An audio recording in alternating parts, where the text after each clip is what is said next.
ఎడారి దేశంలో తెలుగోడు కువైట్లో అన్నమయ్య జిల్లా వాసి ఆర్తనాదాలు కువైట్లో రోధిస్తున్న బాధితుడు మంత్రి లోకేష్ భరోసా బాధితుడు శివ వీడియోపై మంత్రి నారా లోకేష్ స్పందించారు. బాధితుడు కుటుంబీకుల్ని టీడీపీ ఎన్ఆర్ఐ విభాగం సంప్రదిస్తున్నట్టు తెలిసింది. కేంద్ర ప్రభుత్వ సహకారంతో త్వరలోనే ఆయన సురక్షితంగా రాష్ట్రానికి తీసుకొస్తామని హామీ ఇచ్చారు. అయ్యా కాపాడండి, లేదంటే నాకు ఆత్మహత్య చేశారని కువైట్ దేశంలోని ఎడారిలో దుర్భర జీవితాన్ని అనుభవిస్తున్నా. నాకు చెప్పిన పని ఒకటి, ఇక్కడ చేయిస్తుంది మరొకటి. చుట్టూ ఇసుక దెబ్బలే, కనీసం మాట్లాడేవారు లేరు. నాకు ఇక్కడ ఉండాలని లేదు. ఎండ తీవ్రతకు ఆరోగ్యం దెబ్బతింటుంది.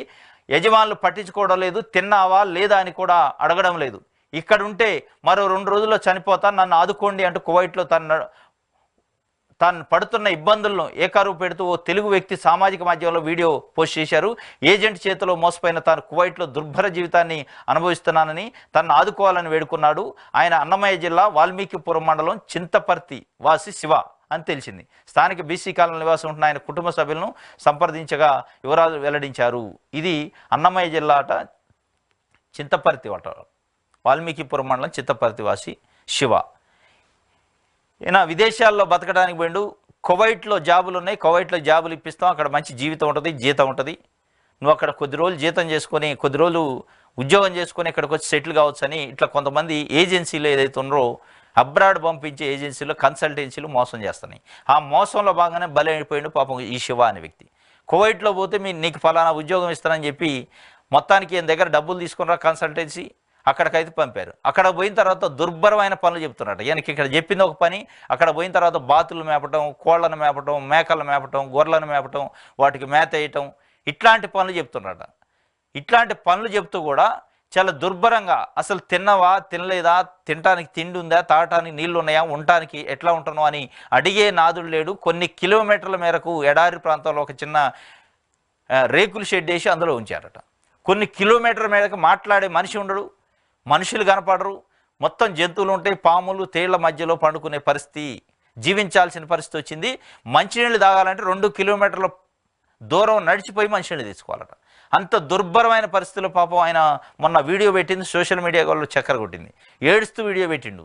తాగటానికి నీళ్లు లేవు, నీళ్లు దప్పికైతే కావాలంటే 2-3 కిలోమీటర్లు వెళ్ళాలి, చెట్టు చేమ కూడా లేదు, కనీసం నీడ లేదు, వస్తలేదు, హీట్ ఎక్కువ ఉంది ఇక్కడ, ఎండ వేడికి తట్టుకోలేక నాకు ఆరోగ్యం కూడా ఖరాబ్ అయింది.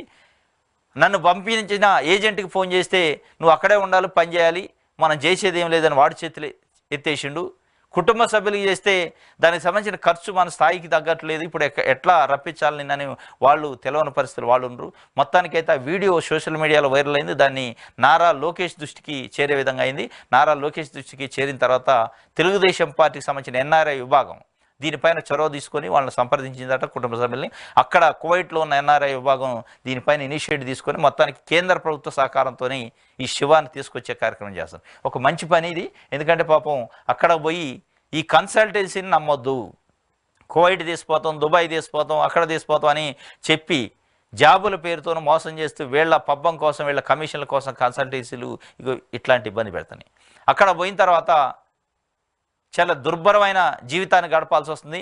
అసలు బతికితేనే చాలు అనే పద్ధతిలో ఉంది. మన జీవితమే కష్టం, బతుకుతూ సస్తవా అనే పరిస్థితులలో అతను ఉండంటే ఎడారిలో వదిలిపెడతాడట. ఇసుక తుఫాన్లు వస్తాయట. ఇసుక తుఫాన్లు వస్తే సింగిల్గా ఉంటాడు, ఎవడు మందలిచ్చేటోడు ఉండడు. దాని యజమానులు ఎక్కడో వేరే ఊర్లో ఉంటారు. తినటానికి తిండి లేదు, తాగటానికి నీళ్ళు లేని పరిస్థితి, ఉండటానికి చెట్లు కూడా లేవు వాటి నీడ కొన్ని కిలోమీటర్ల మేరకు. ఇట్లాంటి పరిస్థితుల్లో మరి ఆయన అయితే బయటికి రావాల్సిన అవసరం ఉంది. ఇది నారా లోకేష్ గారు చొరవ తీసుకున్నట. ఆయన చొరవతోని వచ్చే అవకాశం ఉంది. ఆయన వస్తే చాలా సంతోషపడతారు వాళ్ళ కుటుంబ సభ్యులు. ఇట్లాంటి వ్యక్తులకి గుణపాఠం కూడా, అంటే ఇట్లాంటి కన్సల్టెన్సీని నమ్మి మోసపోకుండా ఉండడానికి ఇది ఒక వార్త కూడా ఉంది.